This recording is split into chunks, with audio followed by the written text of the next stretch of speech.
Assalamu alaikum and welcome back to Outside the Box, the art show on Ahlul Bayt TV. I'm Rebecca Masterton and our guest is Ali Jaber Al Kathemi, a poet. And we're just going to be looking at the varieties of poetry that he composes. And you were just saying that in order to write a poem, you're given a tune as well. I was going to ask, is it easy to feel inspired by a tune, or do you sometimes feel that you've got to write the poem in spite of the tune? Well, I mean, it depends on the reciter himself. I mean, some reciters are very, very helpful, and they, they call me up saying, "I just want a poem for this occasion. I don't mind what tune you write on," and that's that makes my life easier. So I come up with one of my favorite tunes, or whatever tune that I've been reading lately and that's been in my head. I just sit down and write a poem based on that tune. And then you get other reciters who want a poem on a particular tune. I mean, they could come up with a really nice tune. Yeah. Which again does make my life easier, make it more interesting. That's a beautiful tune, and I'd love to see how my poem's going to be read on that tune. And then they come up with a tune that I completely just doesn't go with me. That just doesn't go with my ears. You understand? And I have no choice. Here's this tune that I just completely despise, and I've got to write a poem on that tune. It's not gonna interfere with the poem itself. Yeah. I mean, I've got the structure there. The tune is somewhere else. Although he did make me listen to it beforehand just to give me an idea. Yeah. But the poem is there. I'm going to write the poem on this structure and on this topic for this occasion. And, and I just give it to him, and he can read it on whatever tune he wants to read it. And maybe one day a different reciter can read it on a better tune. Yeah. So yes, that's interesting that you say that you write according to the structure rather than according to the tunes. That makes it much more flexible and usable. And that's an already kind of established method as well, which is interesting as well. I mean, do you feel that poetry can convey the message of Islam in certain ways that perhaps lectures can't? Do you feel there's a sort of not a market but a need from people to? Definitely, because I mean, you can't listen to lectures all the time. You can't. It's like eating a particular food every day. You can't do that. I mean, you listen to a lecture and you want something else that would be comfortable for your ears. The same goes for poetry. You can't listen to poems all the time. You need a lecture. So you need a variety of styles, to send that message across. A lecture, has its own style. The poetry with a tune has its own style too. So it gives the people options. If they want to listen to a lecture, they can sit down and listen to a lecture.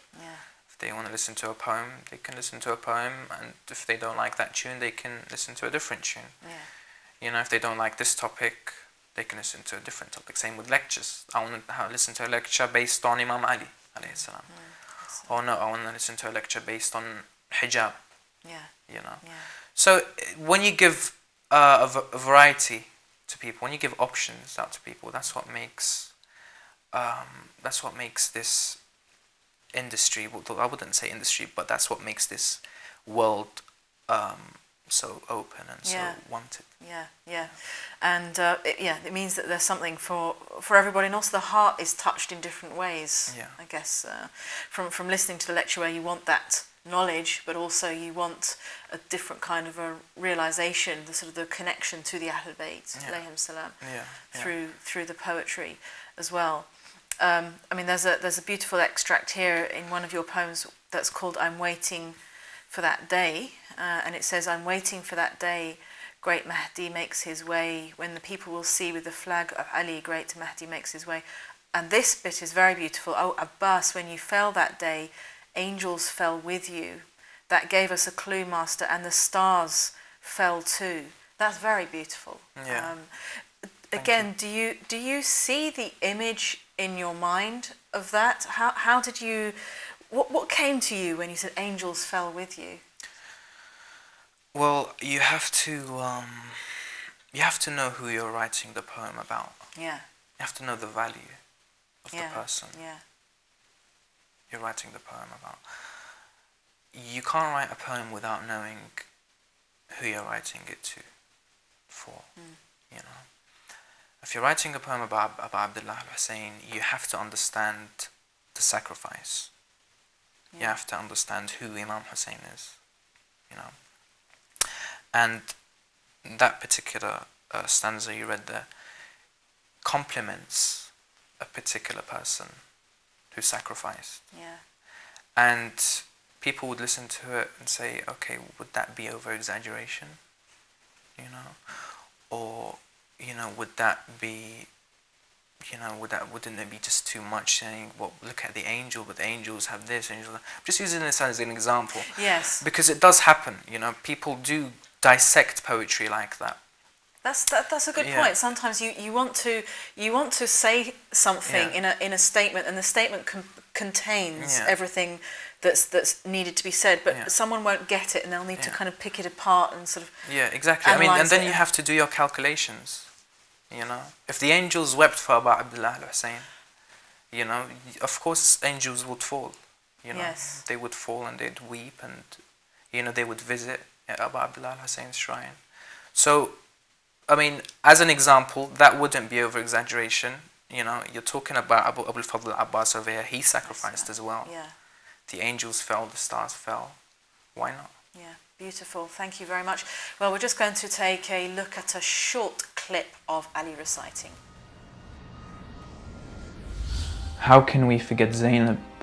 Zainab, how can we forget? Like her pain no one's got and no one will ever get. We should all learn from Zainab. We should all learn from Zainab.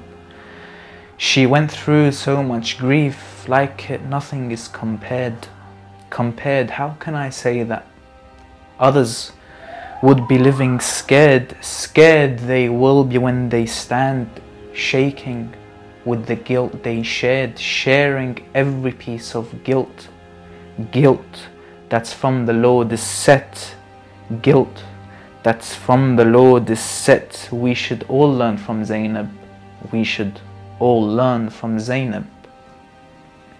Learn from Zainab and you will know how you can sacrifice. Sacrificing for Allah is the only thing that's wise. Wise you will be with no doubt when your soul to God will rise, rising from the 6 feet down. Rising from the 6 feet down, saved we hope by heaven's net. Saved we hope by heaven's net. We should all learn from Zainab. We should all learn from Zainab. Ayyub's patience is so great.